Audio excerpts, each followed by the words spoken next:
नमस्कार विद्यार्थियों, स्वागत करती हूँ आपका मेरे YouTube channel GK special class में आपका। तो विद्यार्थियों, हम क्या पढ़ रहे हैं? भारत का इतिहास। भारत के इतिहास में हमारा क्या चल रहा है? मौर्य काल। मौर्य काल में हमने सबसे पहले चंद्रगुप्त मौर्य पढ़ा था, फिर चंद्रगुप्त मौर्य के पुत्र बिंदुसार को पढ़ा था, फिर बिंदुसार के पुत्र अशोक मौर्य को। अशोक मौर्य को हम पढ़ रहे थे विद्यार्थियों। तो पिछली क्लास में हमने अशोक मौर्य में क्या क्या पढ़ा है, पहले उसका रिवीजन करेंगे, फिर हम यहाँ से पढ़ेंगे। तो देखो, पिता अशोक मौर्य के थोड़ी सी क्वालिटी खराब आ रही विद्यार्थी। एक दो दिन का काम है, फिर हम अच्छी आएगी, हम अच्छा करने की कोशिश करेंगे, इसीलिए बीच में 2-4 दिन क्लास भी नहीं आई। तो देखो विद्यार्थियों, अशोक मौर्य में हमने क्या पढ़ा? अशोक मौर्य के पिता कौन है? बिंदुसार। कौन है? बिंदुसार।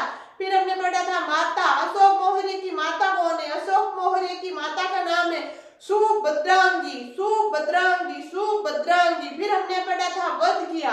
अशोक मौर्य ने वध किया था। किसका वध किया था? अपने ही सगे 99 भाइयों का वध किया था। किसने किया था? अशोक मौर्य ने। फिर हमने पढ़ा था राज्याभिषेक कब हुआ था? 269 में अशोक मौर्य का राज्याभिषेक हुआ। तो इनके पिता की मृत्यु के कितने वर्ष पश्चात हुआ था? तो 4 वर्ष पश्चात हुआ था। फिर हमने पढ़ा था धर्म। अशोक मौर्य कौन सा धर्म अपनाया था? तो प्रारंभ में, शुरुआत में तो अशोक मौर्य ने शैव धर्म को अपनाया विद्यार्थियों, लेकिन बाद में धीरे धीरे इन्होंने बौद्ध धर्म को अपना लिया। धर्म के बाद आज हम देखेंगे अन्य नाम। अशोक मौर्य का अन्य नाम क्या है? क्या है अभिलेखों में? अशोक मौर्य को विद्यार्थियों अभिलेखों में देवानामपीडिय या देवानामपीडियदर्शी कहते हैं। देवानामपीडिय या देवानामपीडियदर्शी किसको कहते हैं? अशोक मौर्य को। महर्षि अभिलेख में बुद्ध सांख्य। महर्षि अभिलेख में अशोक मौर्य का नाम क्या है? बुद्ध सांख्य। उन्हें गुमा में अशोक मौर्य का नाम अशोक ही है। उन्हें गुमा, आप सोचोगे ये उन्हें गुमा क्या है? तो क्या है? उ यानी उदय गोलम, ने यानी नेतुर, गु यानी गुर्जरा, मा यानी मास की। यहाँ विद्यार्थियों मैंने शॉर्ट लिखा है, बिल्कुल एक एक नाम यहाँ इनकी पूरी मैंने लिख दी है क्या क्या है, यानी कौन से अभिलेख में इनका नाम अशोक मिला। फिर पुराणों में अशोक वर्धन। पुराणों में अशोक का नाम क्या मिला था विद्यार्थियों? अशोक वर्धन। फिर पन्नू गुड्रिया गुहालेख में, पन्नू गुड्रिया गुहालेख में अशोक मौर्य का नाम मिला महाराज कुमार। क्या मिला है? महाराज कुमार। फिर एक नोट्स लिखा है विद्यार्थियों, दशरथ मौर्य में श्रीलंका के शासक तिष्य।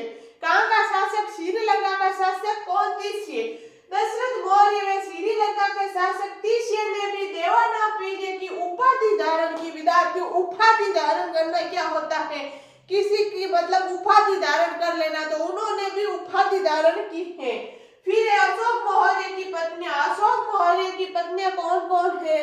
तो देखो विद्यार्थियों, कारवा के अभिलेखों में, कारवा की कहाँ मिलती है जानकारी? अभिलेखों में। तीसरी रक्षिता की दिव्य वरदान में, देवी या महादेवी सिहेली ग्रंथ में, दीपवंश में, वाहवंश में, सोन सॉरी ये 3 कबूतर आ गया। ये 3 विद्यार्थियों, ये पत्नियां कहीं कहीं तो ऐसे माना जाता है एक ही पत्नी का विद्यार्थियों अलग अलग नाम है, चाहे इनको 3 पत्नी मानो या एक ही का अलग अलग नाम मानो, अलग अलग पुराणों में। फिर है पुत्र। अशोक मौर्य के पुत्र कितने हैं विद्यार्थियों? 5। कितने हैं? 5। महेंद्र, कुणाल, तिवर। अभिलेखों में नाम है। तिवर का नाम क्या है? अभिलेखों में नाम है। सोन, जालोक। महेंद्र, कुणाल, तिवर, सोहन, जालोक। महेंद्र, कुणाल, तिवर, सोहन, जालोक। ये 5 विद्यार्थियों इनके पुत्र है। किनके? अशोक मौर्य के। तो इनको देखो, आगे चलेंगे। फिर चलो जल्दी देखो, लिखो अशोक मौर्य 273 ईसा पूर्व से 232 ईसा पूर्व। ये तो आपके लगी हुई है हेडिंग। फिर आपने लिखा था पिता बिंदुसार। फिर आपने देखा था माता सुभद्रांगी। फिर आपने देखा था वध किया। फिर आपने देखा था राज्य अभिषेक। फिर आपने देखा था धर्म। फिर उसके आगे आज आपको लिखना है अन्य नाम। फिर विद्यार्थियों आपको आज लिखना है अन्य नाम। अभिलेखों में देवानामपीडिय या देवानामपीडियदर्शी। फिर लिखना मार्स के अभिलेख में बुद्ध सांख्य। फिर लिखना उने गुमा, उ यानी उदय गोलम, ने यानी नेतुर, गु यानी गुर्जरा, मा यानी मास की। इन अभिलेखों मिलता है अशोक। फिर पुराणों में मिलता है अशोक वर्धन। फिर पन गुड्रिया पनगुडरिया गुहा लेक में मिलता है महाराजकुमार। फिर विद्यार्थियों आपको लिखना है, नोट्स लगा के लिखना, दशरथ मौर्य में श्रीलंका के शासक तिष्य ने भी देवानांपिनी की उपाधि धारण की। फिर लिखना है अशोक की पत्नियां। अशोक की पत्नियां 1 नंबर लिखना, कारवा की अभिलेखों में जानकारी मिलती है। तिष्य रक्षिता दिव्या वरदान में, देवी या महादेवी शिहली ग्रंथ में। फिर लिखना है पुत्र, 1 लिखना महेंद्र, 2 नंबर लिखना कुणाल, 3 नंबर लिखना तिवर। तिवर के आगे लिख लेना अभिलेखों में नाम है इनका। फिर लिखना 4 नंबर सोहन, फिर 5 नंबर लिखना जालोक। ये 5 उत्तर है विद्यार्थियों। जिसने नहीं लिखा है लिख लो। एक तो थोड़ा सा कोल्ड हो गया इसलिए विद्यार्थियों बोलने में थोड़ी तकलीफ हो रही है। पिछले क्लास भी नहीं, पिछले 3-4 दिन में हमारे, और कोशिश करूंगी अब रोज कंटिन्यू आएगी। फिर एक घर में शादी और आ गई तो उसकी वजह से थोड़ा सा डिस्टर्ब हो जाएगा। फिर हम कंटिन्यू पढ़ेंगे, 10-15 दिन तो खराब हो जाएंगे इस वजह से। तो विद्यार्थियों इसको लिख लो, फिर हम आगे चलेंगे। चलो लिखो, जिसने नहीं लिखा है जल्दी लिख लो। हाँ विद्यार्थियों, एक ये शोहर ट्रिक भी देख लेना, 5 पुत्रों की शोहर ट्रिक।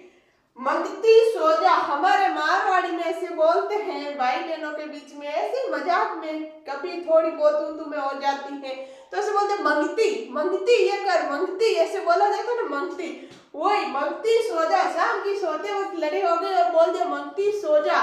तो ये 100 तरीके विद्यार्थियों, में यानी महेंद्र, के यानी कुणाल, ती यानी तीवर, सो यानी सोन, जा यानी जालोक, मंगती सो जाए। आप चाहो तो लिख लेना शॉर्ट ट्रिक ताकि आपको अच्छे से याद रह जाए।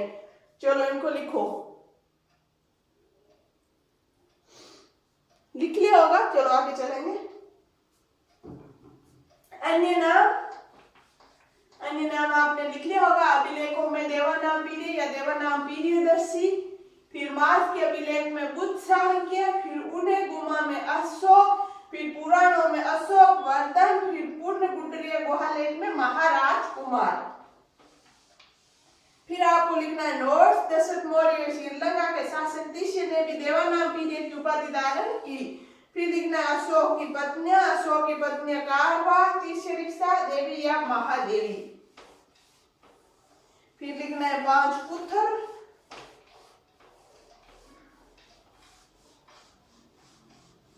ये जो अभी पीछे सॉन्ग चल रहा था ना, पीछे कुछ दिनों पहले, मेरी रे सास के 5 पुत्र, शायद वो यहाँ से आ गए या 5 पुत्र यही है। ऐसे मजाक की बात है, बुरा मत मानना।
पुत्र महेंद्र व संघमित्रा को बौद्ध धर्म का प्रचार करने के लिए श्रीलंका भेजा। अशोक ने फसल ऐसे ही आएगा विद्यार्थियों, निम्नलिखित में से अशोक ने कौन से पुत्र व पुत्रियों को बौद्ध धर्म का प्रचार करने के लिए श्रीलंका भेजा? किस किस को भेजा? महेंद्र व संघमित्रा को। तो नोट में अशोक ने अपने पुत्र सोहन व पुत्री उत्तरा को बौद्ध धर्म का प्रचार करने के लिए सुवर्ण भूमि यानी ब्रह्मा भेजा। सुवर्ण भूमि यानी ब्रह्मा में भेजा। किसको इनको भेजा विद्यार्थियों? सोहन पुत्र सोहन व पुत्री उत्तरा यानी दोनों पुत्रियों को प्रचार करने के लिए भेजा। किसका प्रचार? बौद्ध धर्म का। फिर है अशोक का कलिंग युद्ध। अशोक का विद्यार्थियों कलिंग युद्ध की जानकारी इसमें मिल रही है। स्थान उड़ीसा। अशोक का कलिंग युद्ध कहाँ हुआ था? उड़ीसा में। कब हुआ था? 261 ईसा पूर्व में। राज्य अभिषेक के 8 वर्ष पश्चात हुआ। राजा कौन था वहां? कलिंग का नंदराज। कारण क्या है?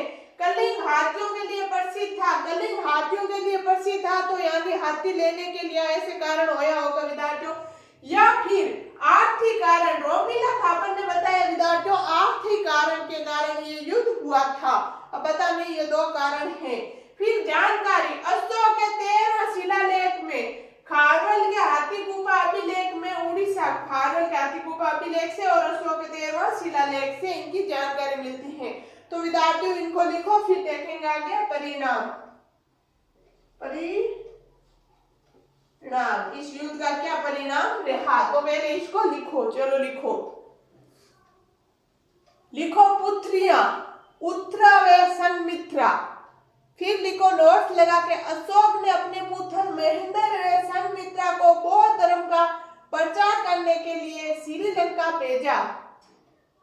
फिर अगला नोट लिखो अशोक ने अपने पुत्र सोहन व पुत्री उत्तरा को बौद्ध धर्म का प्रचार करने के लिए सुवर्ण भूमि या बर्मा भेजा। फिर आगे लिखो अशोक का कलिंग युद्ध। स्थान उड़ीसा। कब? 261 ईसा पूर्व। राज्य अभिषेक के 8 वर्ष पश्चात। राजा नंदराज। कारण, 1 नंबर कारण है कलिंग हाथियों के लिए प्रसिद्ध था। 2 नंबर है आर्थिक कारण, जिसको किसने बताया? रोमिला थापर ने। जानकारी, इनकी जानकारी कहां से मिलती है, किससे मिलती है? अशोक के 13वां शिलालेख में।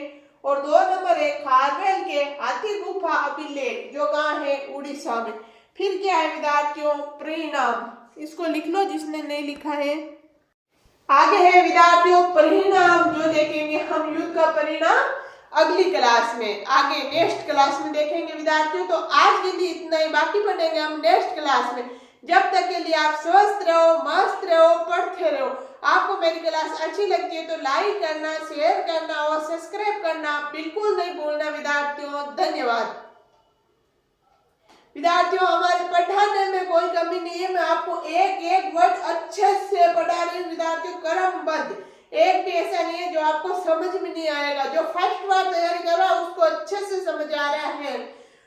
हाँ विद्यार्थियों, इतनी से हो सकता है थोड़ी सी क्वालिटी अच्छी नहीं आ रही है, दिखने में थोड़ी प्रॉब्लम है, जिसको मैं 1 बार नहीं 2 बार 3 बार 4 बार बोल रही हूँ विद्यार्थियों। अभी आपको अगर कमी लगती है तो उसमें तो मैं क्या करती हूँ, उसके लिए तो माफी चाहती हूँ। और आपको अच्छी लगती है तो मेरी क्लास को आगे शेयर करना और सब्सक्राइब करना। धन्यवाद।